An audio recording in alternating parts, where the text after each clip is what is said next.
Welcome back to Stinging Back, where we expose the truth behind online sting operations and give voice to those silenced by the system. Today's episode is a special one. We tackle the hard truth, and at the end of the episode, we have a bonus. A is going to read an email exchange she had with RuPaul. Now, these so-called child protection stings don't protect kids like they claim to. They don't even target people who are looking for minors. What they're doing is targeting men who are clearly seeking consensual adults for casual hookups. Exactly. These operations don't involve intercepting actual predators who are actively pursuing children. Instead, they go fishing on adult hookup platforms using fake profiles of legal age women to lure men into sexual conversations. Then, in the middle of those sexually charged chats, they suddenly drop the "I'm underage" line. Now, let's be clear, that shift is intentional. Their entire operation hinges on making men believe they are talking to a real minor. And by their own admission, that's the goal.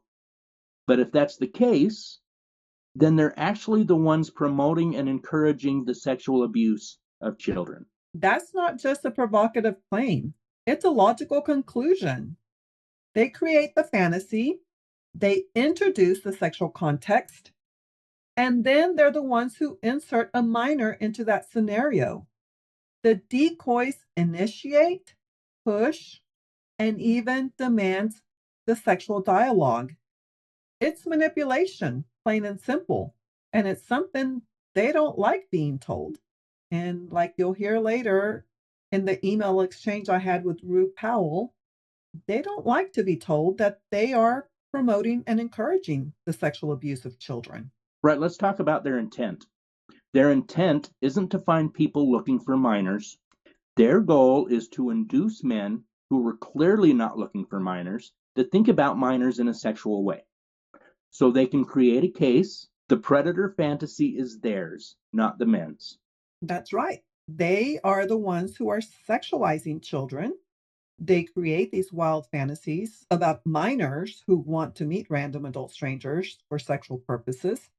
And then they promote and encourage that fantasy and they demand for the men to play along with those fantasies.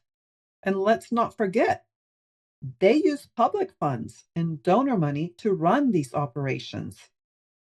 They tell the public that they're protecting the kids from the online predators. But in reality, they're manufacturing these cases and using those funds to create the crimes, not to stop them. It's fraud. They've accepted money on the basis that they're preventing real world child exploitation, but they aren't. They're targeting adults looking for other adults, then turning the script and claiming they saved a child. Right. And in cases like Root Powell and Chris Hansen and other vigilante groups like them, they are soliciting funds from donors, making those donors believe that they are addressing the real problem of, the real risk and real child exploitation that is happening online. And that's not at all what their sting operations are doing. Like we said, what they're really doing is they are promoting and encouraging the sexual abuse of children. So ask yourself this: if it's so common as they claim that minors are on adult hookup apps seeking out adults for sex, then why aren't they putting out warnings to parents or educating kids about that, about the dangers of going on these adult content platforms and, soliciting random adult strangers to engage them in sexual conversations the way it's being done with these proactive sting operations? Or why aren't they proactively looking for ads put in these adult apps made by the minors that they claim are on there?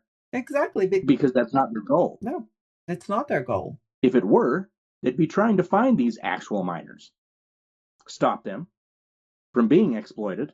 Instead, they go after the men, pretend to be adults, build up a sexual context, and then bam, insert an imaginary minor for the gotcha moment. Yeah, and based on their own logic, it should be really easy for them to find these minors in these adult content spaces that they conduct their sting operations on, because according to them, those minors will just tell any random stranger they meet on there that they are soliciting for sex. They'll just come out and tell you that they're a minor. They want you to know that they're a minor. That's what they present in these sting operations. So it makes no sense that they're not even trying to look for those minors. And so let's flip their logic here for a second. They say these men should have known that they were talking to a minor, right? Because they were told this was a minor. That's what they keep saying, right? But did they know who they were talking to before the meetup? Just because the other person says that they are an adult man, that doesn't mean that he really is. What if a real minor had been posing as an adult male?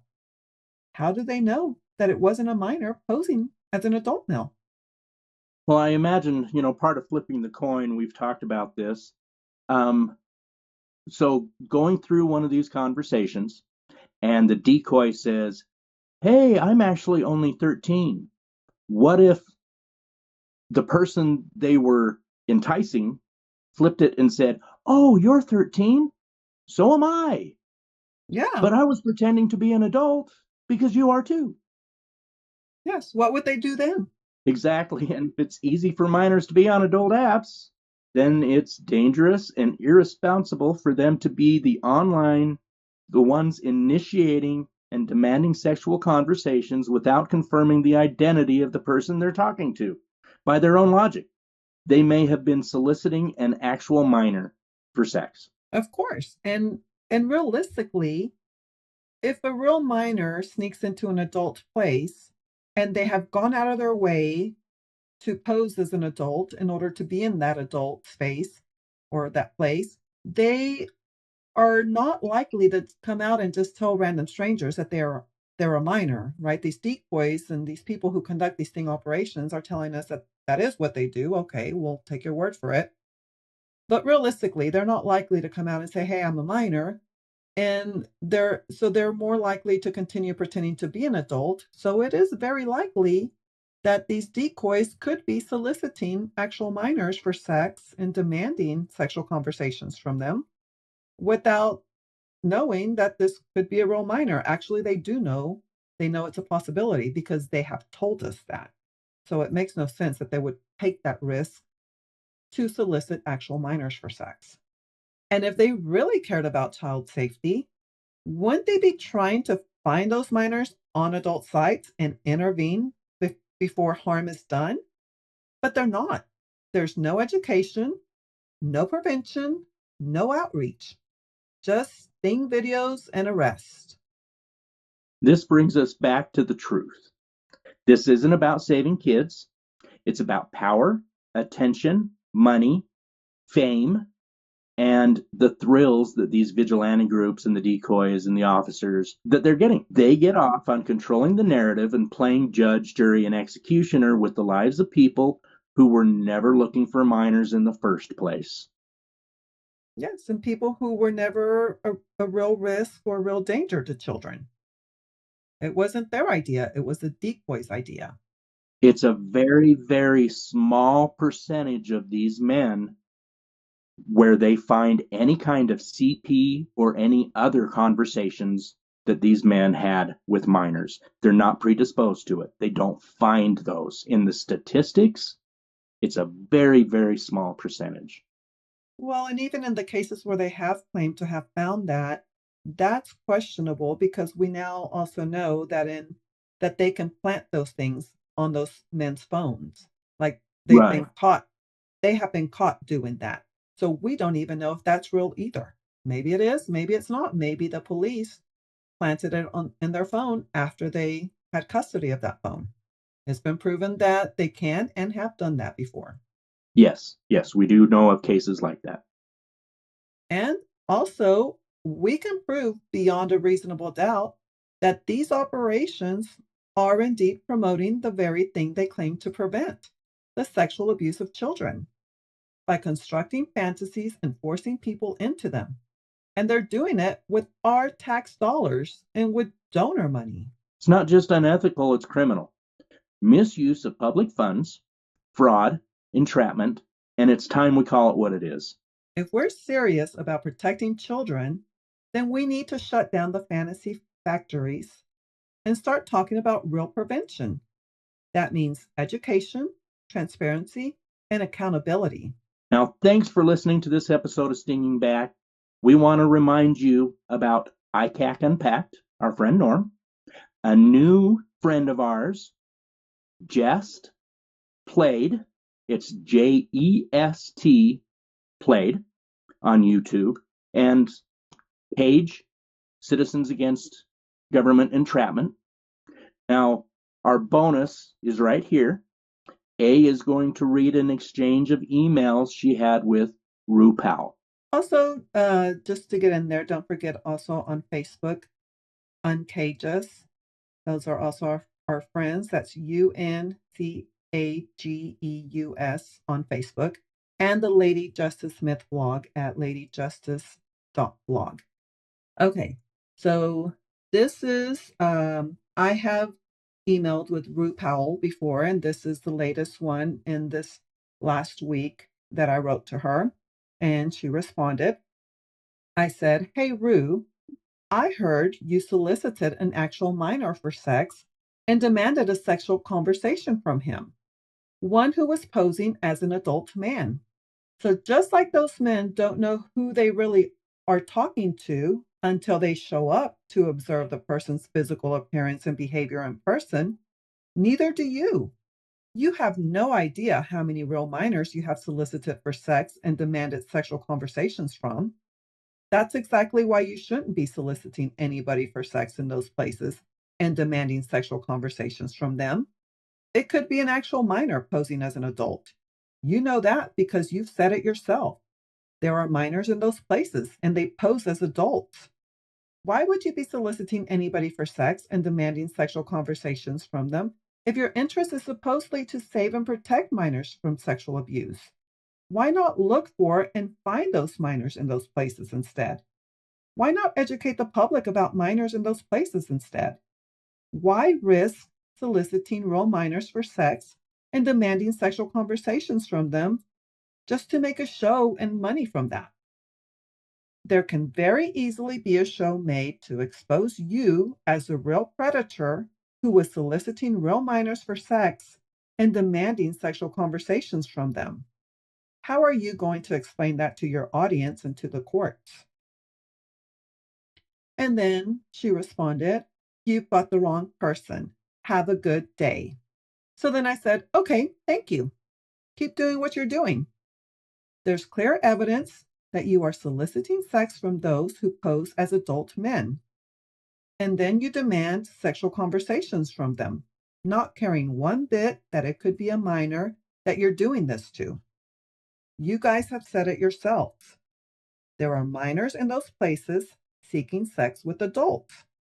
So why would you be soliciting sex from them and demanding sexual conversations from them if you don't know if it's a minor posing as an adult man? It could be a teenage boy trying to hook up with an adult woman.